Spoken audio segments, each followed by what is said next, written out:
where we shall be looking at a very important topic.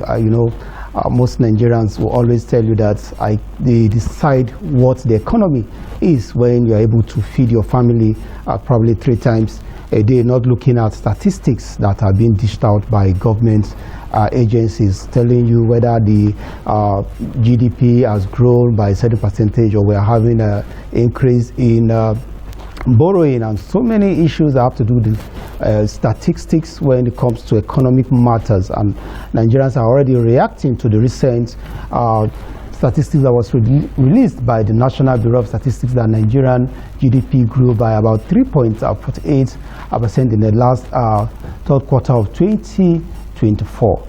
Most persons are saying it is not a true reflection of the economy. It means that some persons are not really feeling whatever increase or whatever changes that may have done to the Nigerian economy. So this morning I have someone who will be looking at that and telling us more where we are now as far as the Nigerian economy is concerned. It is James Odia, an economics. Very good morning to you.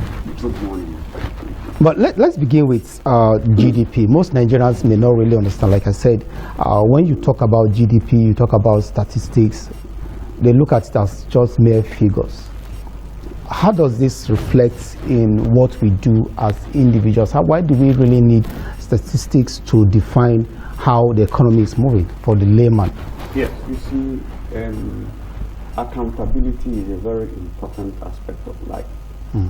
And anybody who has a vision in life would have a way, an objective way of evaluating his progress or otherwise in whatever he does.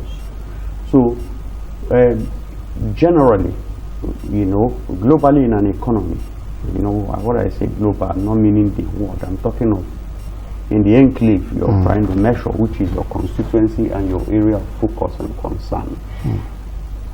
The reliable indices to measure how productive or otherwise the country, the nation is the GDP, which is the gross domestic product.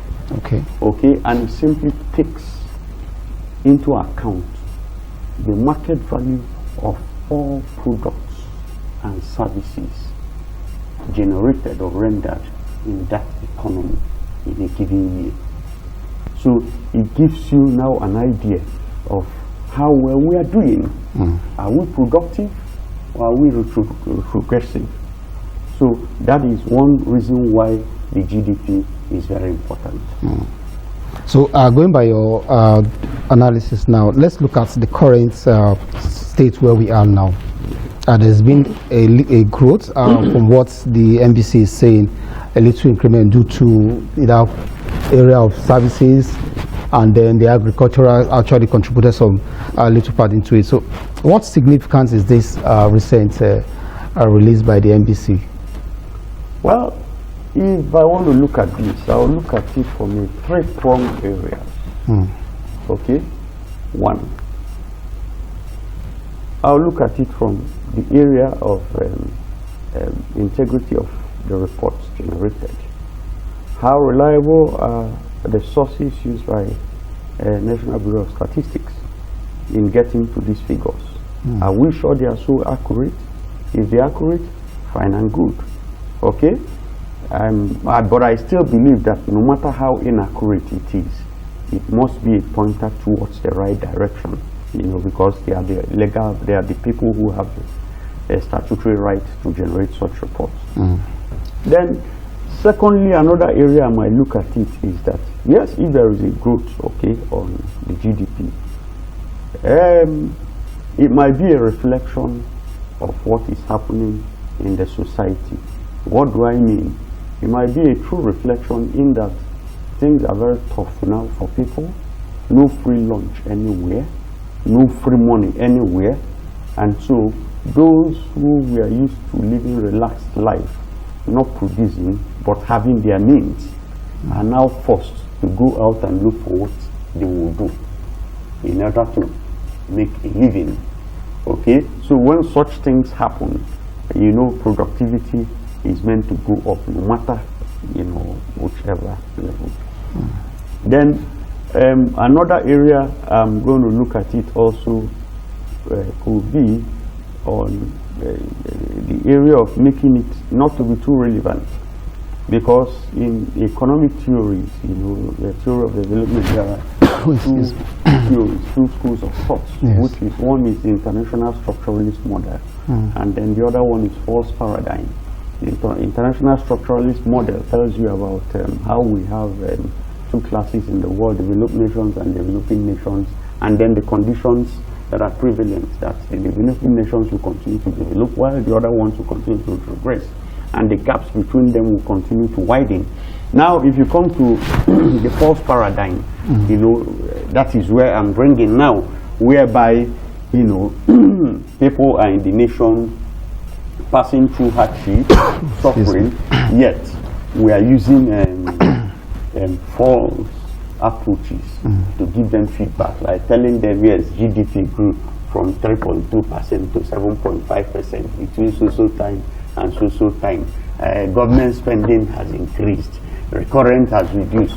Meanwhile, it is not reflecting in the lives of the people. So it becomes a false paradigm. Just okay, so how do we begin to make this sit well with the people? Just like you said, it's like a false gospel, if I put it that way, to the people, because it's not reflecting on their daily life. But how do we begin to make them understand that, look, these things take time?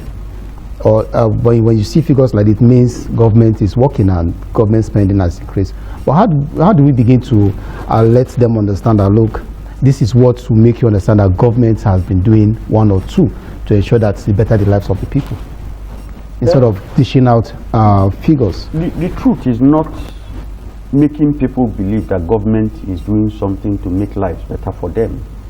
The issue should be, how well has government made life to be for the people? Not making you to believe that I'm making life better for you while I'm not doing that. So that shouldn't be the issue. The issue should be, what should be done so that these things, we put on paper and chunk out to the people will reflect in true living of the people. Okay? Now you see, I had said it before in one of the interviews I granted, that Aristotle said popula per suprema le, which means the welfare of the masses is the supreme law. And if the masses are not living a good life, there's nothing you're talking about. Even if you like, tell us that the GDP has grown by 80% or 100%. It doesn't make any sense. So, and these things are not rocket sciences. It has to do with objectivity in what you're doing. In the first place, does the government have that intentions to make life better for the people? Now, the nucleus of a society is the family level. You're a father. You have a wife, you have your children. If you want to make life better for your children, one of the areas you start first is to create an enabling environment for them. And for you to do that, how would you do that? You have desires, but you are limited to what you can provide. So what you can do is to make sure you make efficient use of your income. That's the truth. You know things to cut. You know things to bring in. If you are earning 50 naira, and you have friends who go to nightclub every day, drink 30 naira out of the 50 naira one night, drink the other night on credit, get home and tell the wife that things are hard. Of course, you do not have that true intentions or true desire to make things better for your family. Now you discover that at times, you drop your car and take public transport. Not that the money you have at that point cannot, fuel your car and bring you to work, but because you have calculated that I don't want this boy to suffer in school, let me provide this, let me provide that. The rice is finishing, let me give this woman advance so that before it finishes I'll pay balance and she will bring a full bag of rice. You begin to deny yourself of certain things to make sure that this income goes well. That's the nucleus of the society, which is the family level. Now, these are things, the kind of objectivity we begin to expect to reflect in the general society, whereby the government would also know how to deploy the resources we have effectively for the benefit of the masses. Okay?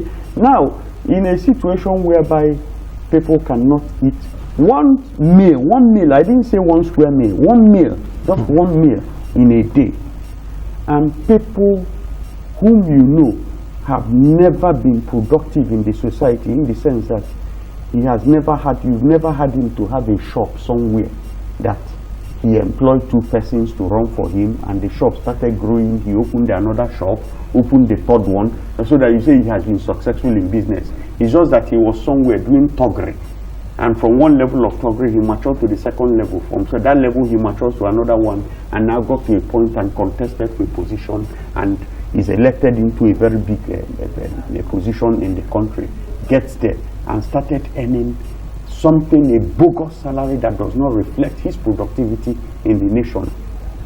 Does it show that you really know what you're doing? You see such persons also driving big cars that are mind-boggling for doing nothing, and these cars are changed periodically, you know, for doing nothing. Meanwhile, you have seen a civil servant who have been very diligent in his work. You know, he has worked for 30 years, 25 years. He's been very diligent. He reports to work every day, does all he needs to do. His filing and documentation is perfect. How much is his salary? And he's suffering continuously. He can't have access to good medical care. He cannot live in a good place. And you know about this person. So are you trying to tell me? So you see that there's no objectivity in what we are doing. So all these things need to be, and then there are a lot of income leakages in Nigeria, whereby, you know, money goes down the drain without being accounted for. That is why, you know, today, every time you see anybody who has finished serving in government office and left, after years, they say they are running after him. The government officials are running after him, you know, to catch him, to arrest him, and to do this. They don't also tell us the cost of those operations that leads to such a manhunt or arrests. If you look at it, most of those operations, the costs even outweigh the benefits. Okay, let's look at these leakages you talked about. And we know that the present administration, in a way of tackling the corruption, the tag in subsidy, decided to remove the subsidy. And most persons felt that's the genesis of where we are today. And then other policies came up with the unification of the Naira and all that. Looking at some of its economic policies, do you think they're in the right direction as a country where we are today? The truth is this: the current leadership of the nation, you know, our current president, Amidst, is somebody I respect so much, knowing his capabilities. You understand? You know, before now, I believed he had what it takes to bring Nigeria out of, you know, the terrible situation we find ourselves. But in terms of the earlier policies they embraced, the truth is that I believe that he misventured. Those steps were totally wrong. Totally wrong in the sense that, you see, you don't just jump into actions before you start thinking. And mind you also that if you become a leader, even your sneezing becomes a decree. Because once you do something, once people sense anything, it's going to cause some reactions, you know. Now, the manner with which he removed, he handled that issue of fuel subsidy was totally wrong. And that was one of the major issues or errors that brought us to where we are today. Now, looking further, you will find out that they have erred so much. One, they discovered their error midway. And on the beach to correct these errors, more losses have been incurred. Because statistically today, Nigeria has paid more money on subsidy than the previous regimes after we were told that subsidy was gone. Now, again, you know, the life standard of our nation has been eroded. People are suffering today because, I mean, everything has skyrocketed because our economy is a fuel-driven economy. Once that fuel is affected, everything is affected. So you could see why people are feeling more because of just a statement made by our leader on the day of his inauguration. Now again, I'm thinking also, knowing how important fuel subsidy is to the welfare of the masses in this country. When you were coming in, you said there were a lot of lapses on fuel subsidy. The issue shouldn't be to remove the fuel subsidy. The issue was to perfect the fuel subsidy administration, so that what you put into fuel subsidy will surely go into fuel subsidy and make sense, not removing it. Because I understand that before then, the issue is that there was a lot of fraud attached to fuel subsidy administration. Some people do not import anything, but they get money out of these things, they get paid. Some people import less and claim higher. Those are the things that needed to be tackled. At least for some time, do that so that you have a stable economy to work on. But you could see, because these things were not done with caution, the outcome becomes disastrous. That is where we are today. And then also the unification of the exchange system is not also good. We have seen where it, you don't fight too many fronts at the same time. Especially in economics, you move from one point to the other. You don't mix up. You move from the known to the unknown. Now you can see how prices of very essential things have gone high. I was talking with a friend and a classmate, a former classmate, who is a pharmacist and works in a pharmaceutical outfit. We are just discussing about how drugs have skyrocketed. I just called him to know how he could help me access a certain drug that the cost has continued to go high. And while we were discussing, he was telling me that, you see, that's one thing he loved about the administration of Forex by the immediate past regime. That because of the dual system, from the formal sector, they could access cheaper exchange rates and then make it up from the parallel market, and it still levels the cost. Would that have a dual effect on the naira, just like what we are facing now? No. Okay. It was better because it was a form of subsidy for those who need Forex to do their business. For instance, in pharmaceutical outfit, if you needed $10 million and from CBN, from the official rate, you could access $4 million at a cheaper rate. You can now go to the parallel market and get the rest at a higher cost, but by the time you merge them together, you see that your cost is lower. You understand what I'm saying? And that will help keep the cost of products in the market lower. But they came, scrapped everything, unified the whole system, the impact came in at the same time. Well, also issue was coming. So it eroded everything. So those ventures were not really carefully done. They were not, the timing was not strategic. And I know analysts like you have always argued that Nigeria will continue to depend on these imported goods, which is the reason why we keep having a rise in our foreign exchange, because we are not a producing nation, we are more or less a consuming nation. This is a country of let's say 34 years, 64 years old. We are still looking at fuel or petrol as our major source of income. You see, saying that we're a consuming nation, I will not agree. We don't produce. I'm coming. Apart from crude oil. We don't export any other commodity. We are not a consuming nation. Nigerians are good, are very intelligent people, very entrepreneurial, very productive. Go to different countries where you see them flourish in their productive aspects. Tell me one country that you will not see in Nigeria there championing what they are doing, or be amongst the champions of what they are doing. Go to US. We have people like Kenagwali. And even the younger ones coming up, even ones we have not known, who produce. We are very productive people. And some of these things you're talking about also, you know, that they are important. We produce these things here in our country. Is it vehicle? Talk of vehicles. We produce vehicles in this country.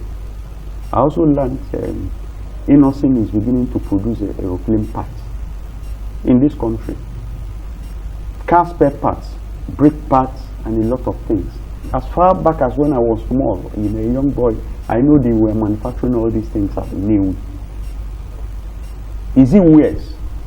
Wares we made in our bag today and shoes are competing in the international market. So why do we still have so much dependence on this? Sorry, okay, go ahead. Is it drinks, beverages? Who manufacture these things? But the problem we have is it goes back to objectivity of government, which I told you.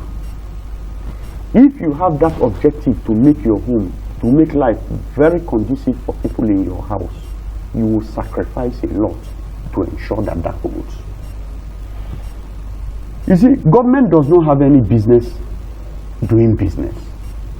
The role of government is to create enabling environment for businesses to thrive. But has that enabling environment been created? You know the answer. And the answer is typically no. No, in the sense that for you to have a business in this country to thrive, you are going to pass through a lot of turbulences, and you will continue to pass through that turbulences till you get to the end. One, if you want to build a structure for your business there, a lot of interferences here, there. The people will come and say you have not gotten clearance from this place. You go get the clearance tomorrow, another set will come, then the community people will come, then government people will come and mark X there, stop work. Now when you also do that, apply for statutory license for your business in the ministry.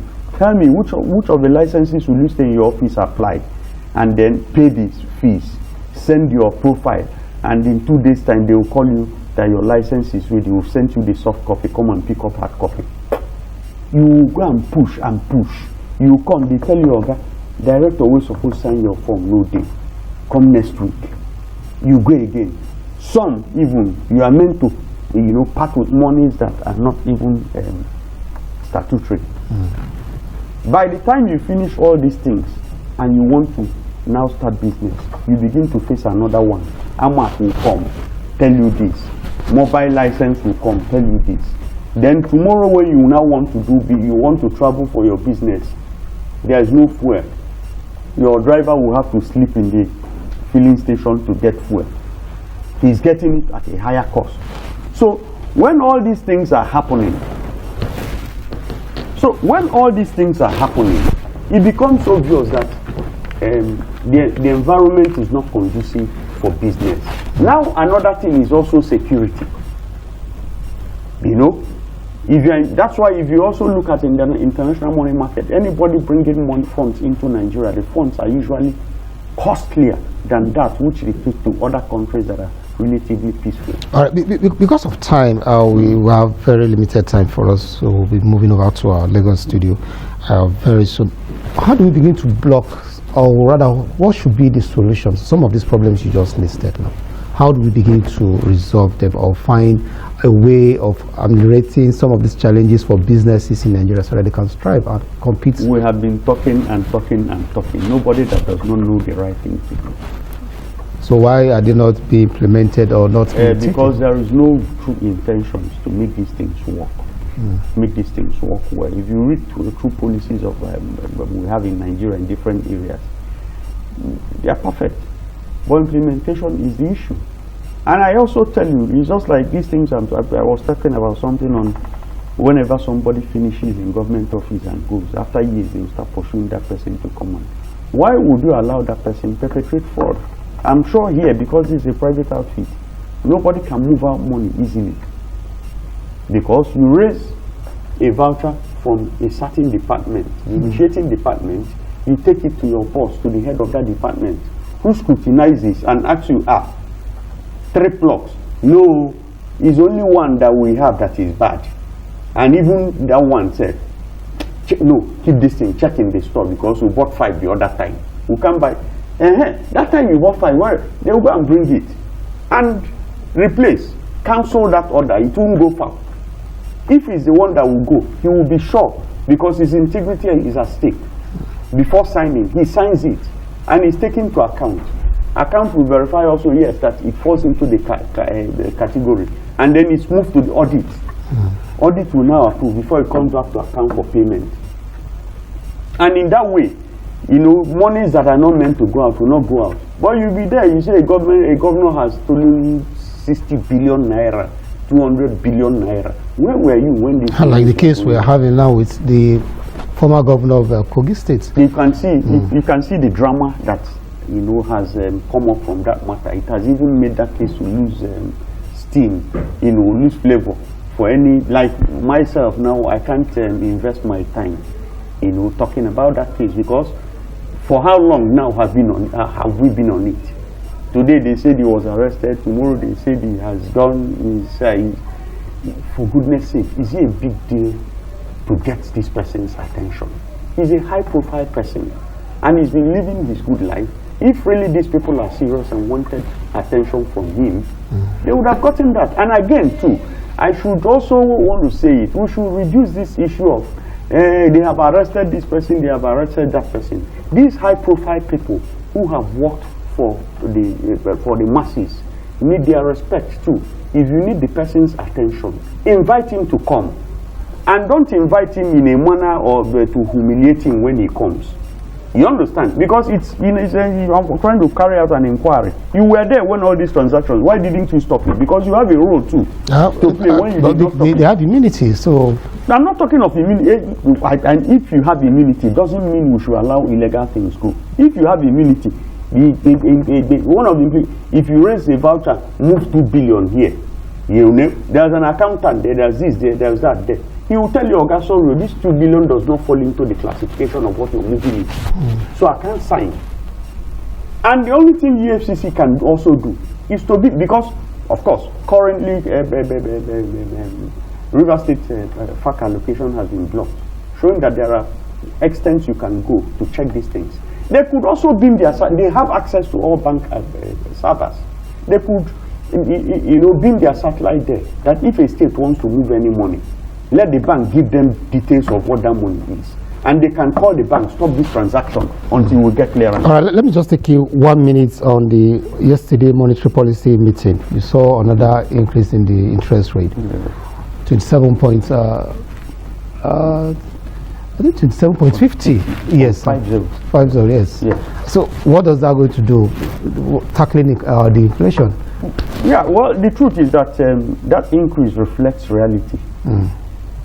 That's one thing I know. It reflects reality. It couldn't have gone lower because we have seen the rate of inflation is going very high in the country, going from these errors we've talked about. So it's in line. And if you except you want to deceive yourself, that is when you expect them to bring it something lower. Well, it will not be good for manufacturers or those doing business that want to get loans from commercial banks. But what would we do? That's the reality. Because no cheaper fund. Of course, if you also, and then you see, they can always, you see, when the economy is bad, everybody feels it. So whatever costs the manufacturers would attract, they will still push it to the consumers. All right, I must thank you so much for your insight, James Odia, and economics. Thank you so much for being on the program with us.